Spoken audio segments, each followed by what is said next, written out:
Assalamualaikum. My name is Muhammad Nazim Mekanizam. Today, I would like to discuss about two topics. First topic is about role of occupational safety and health legal requirement in business management. And second topic is Occupational Safety and Health Act in Malaysia and its salient features, which is its important.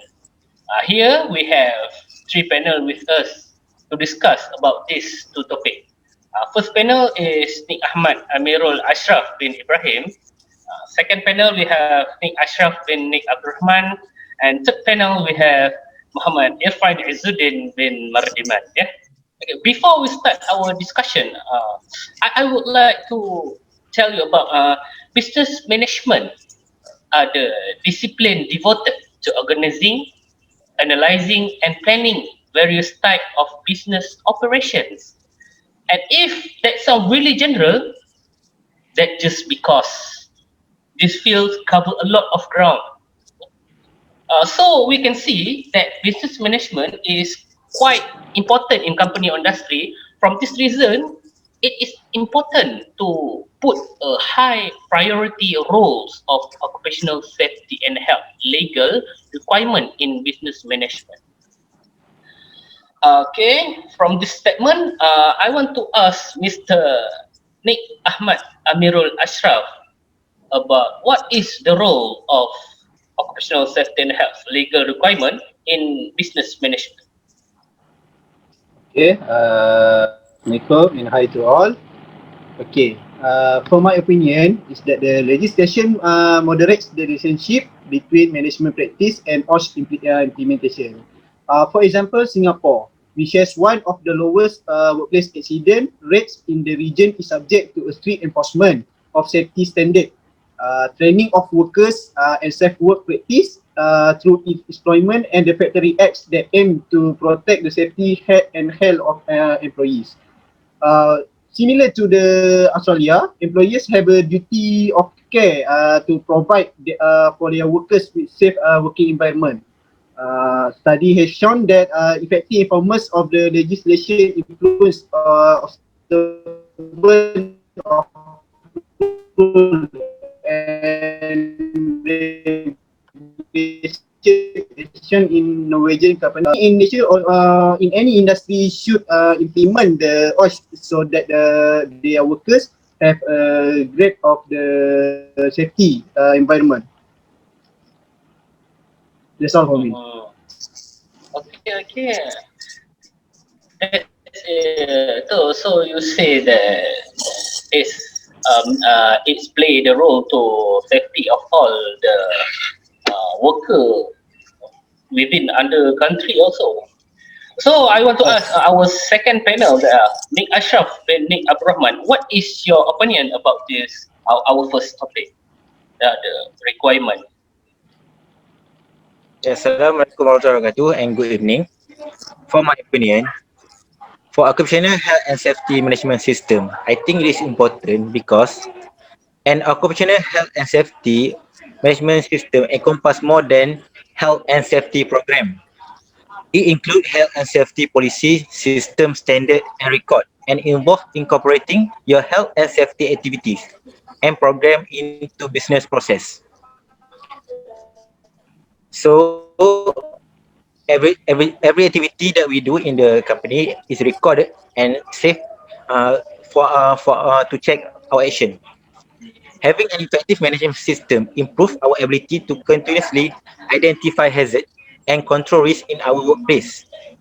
It also consult our certifying partner on how our health and safety program can be part of our health and safety management system. I think that's all from me. Thank you. Okay, that's quite a good facts that you give us. Okay, now I want to ask Mr. Irfan Izzuddin, the role of or share legal requirement in business management.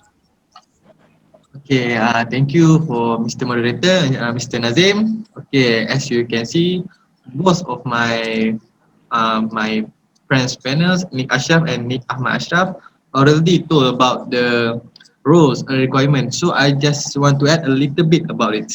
So the first that you can see is obligation of the employer, because as you can see, OSH is rather target oriented and therefore requires high standards from OSH management in the company in order to meet the aims and obligations set out by different regulation. The basic principle of target orientation is set in an act that obligates the employer to constantly guarantee a better level of protection of workers' health and safety, like Nik Ashraf said just now. So, an aim at a permanent improvement of working condition, like as Nik Ashraf said.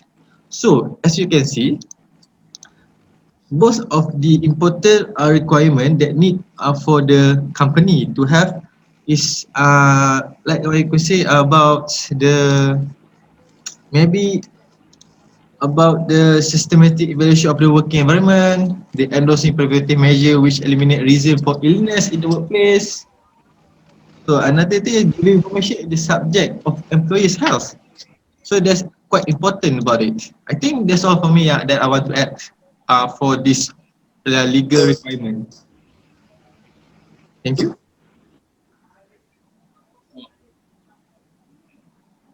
Good observation that Mr. Irfan gave us. I just want to add, the Occupational Safety and Health Act 1994 is a piece of Malaysian legislation which was gazetted on 25 February 1994 by the Malaysian Parliament.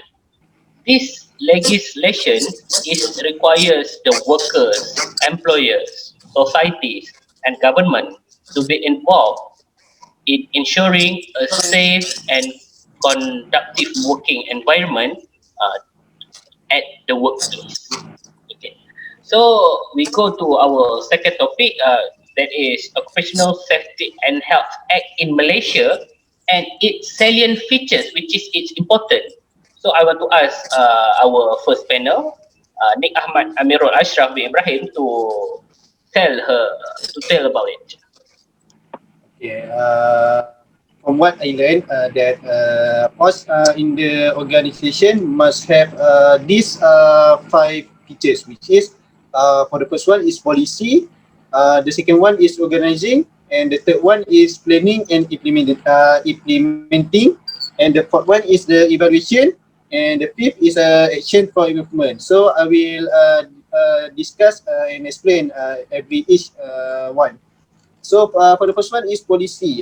This includes activities related to the development of the organisation OSH policy statement and structure participation in OSH arrangement.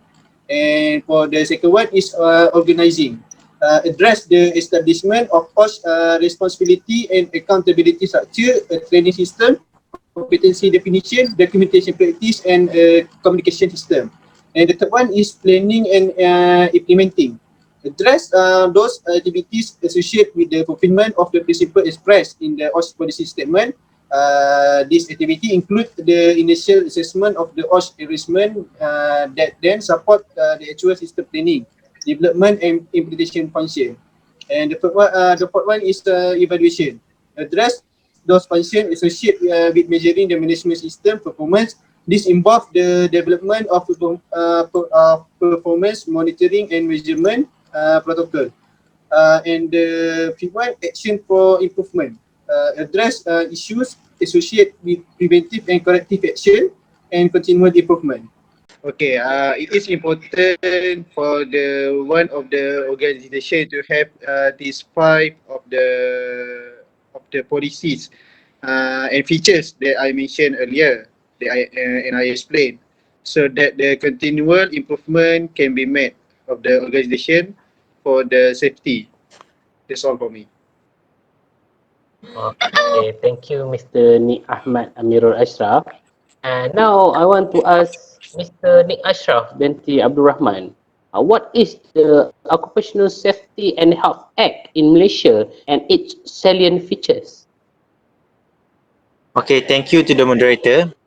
Okay, from what panel will explain, he got the detail explain. So I want to explain about general important of the OSHA in Malaysia.